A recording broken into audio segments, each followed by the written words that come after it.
Mazda RX-7 is the best JDM sports car of all time. Here's why. I first fell in love with Mazda RX-7s watching Fast and Furious.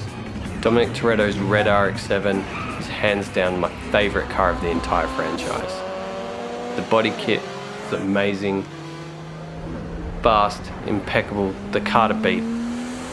The rear tail lights just look amazing. Damn, that guy's fast.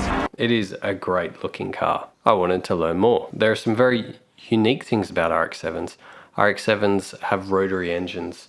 So the original RX-7 was a predecessor of the RX-3 actually. This is an RX-3, this is the Hot Wheels mainline, which is probably the first introduction to the market with real rotary engines. From that, Mazda moved on to the RX-7, which released in the 1970s with the older models that you can see here behind, until we probably got the most iconic Mazda RX-7 in the 1990s, probably 1993, 1995. And then that was in the market that designed those models up until the 2000s, where Mazda moved them on to the RX-8, which I think proved a little bit less popular. So for me to explain to you guys why the Mazda RX-7 is the best JDM car of all time, we're going to take a closer look at this Tarmac Works RX-7. This is a 93 to 95 model, so this is similar to the one that Dominic Toretto is driving in Fast and Furious. But it is a bit controversial. Best JDM car of all time. A lot of people would say Skyline. Skylines are very popular. But in my opinion, the RX-7 is the best. So let's find out. Let's dive into it. Let's have a look at it. We'll talk about the engine a bit.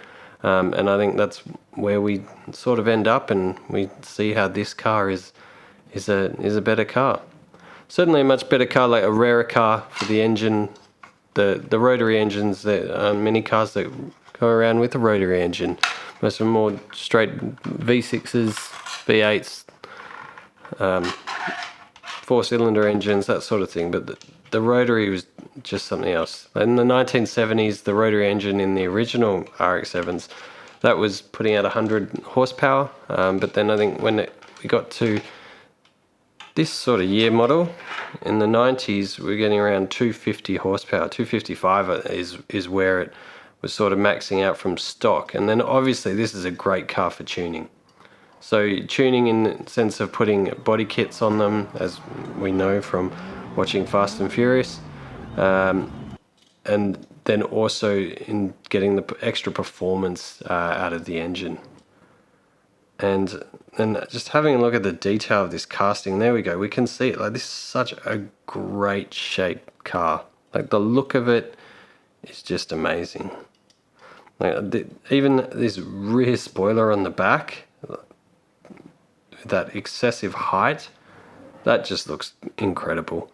And then you can see those rear tail lights here that I really like. I love the shape of these. I think they're great. I think taillights on all cars, if they were like this, I'd be very happy. Then looking at this casting, in terms of what we've got here, we've got it's a full metal construction. So this is all metal base, metal, obviously, diecast body. Then we've got the rubber wheels, and then with the rims in there, which have a gold finish in the center and chrome outer. These look great, and they spin really well. So that is great for playability. So we can have a bit of a roll along here. That is quite a nice car to play with. In terms of the durability of it, it's also quite there. Like, it is a solid car. Like, I don't think this rear spoiler, that's not going anywhere. That's not going to fall off. These side mirrors, which every premium diecast should have side mirrors, they're on solidly. And they've even got a bit of a reflective paint on them. That is a great little bit of extra attention to detail. I mean, that is going to that you don't see that in most premiums. You actually don't get painted rear view mirrors to give you that reflective look. So that is just something else that we can see here that Tarmac Works have done here. So Tarmac Works known for their attention to detail, even down to just while we're looking at the back, RX-7 badge on the back, which is very small. That is very fine detail there. I'll try and get good focus on there so you can see it. With the RX-7 badge, that is tiny at 1:64 scale, and for them to get that on there is just an incredible job.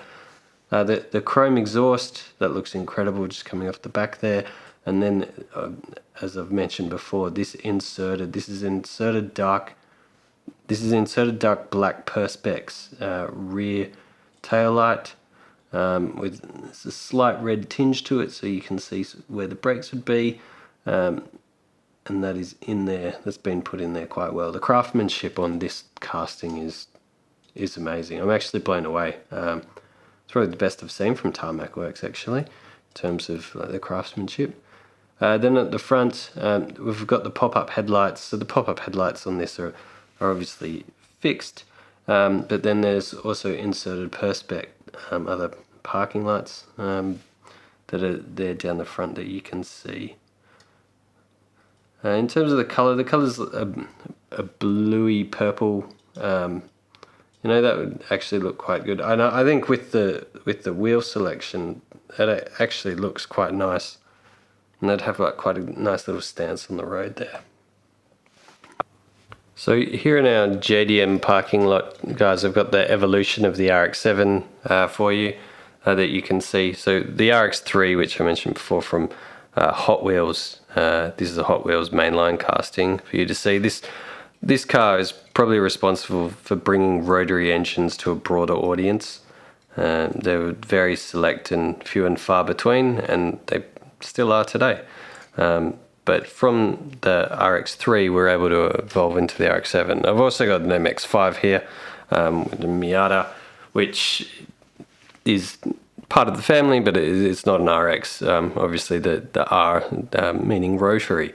And then we move into the actual RX-7. So these castings here are from the Hot Wheels mainline for the RX-7s, but you can actually see the evolution of the shape of where we came from to what we ended up in the late 90s, in the early and late 90s. This amazing, beautiful body shape.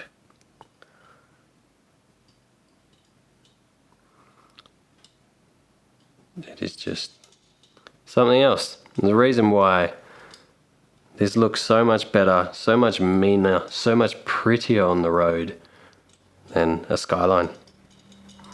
Alright, Skyline lovers, give it to me. Let me know what you think. Let me know what is your favourite JDM sports car. I'd love to hear it. We can talk all about it in the comments. We're going to have a debate. We'll do some more videos about it. But yeah, in my opinion, the Mazda RX-7 is the best JDM sports car of all time.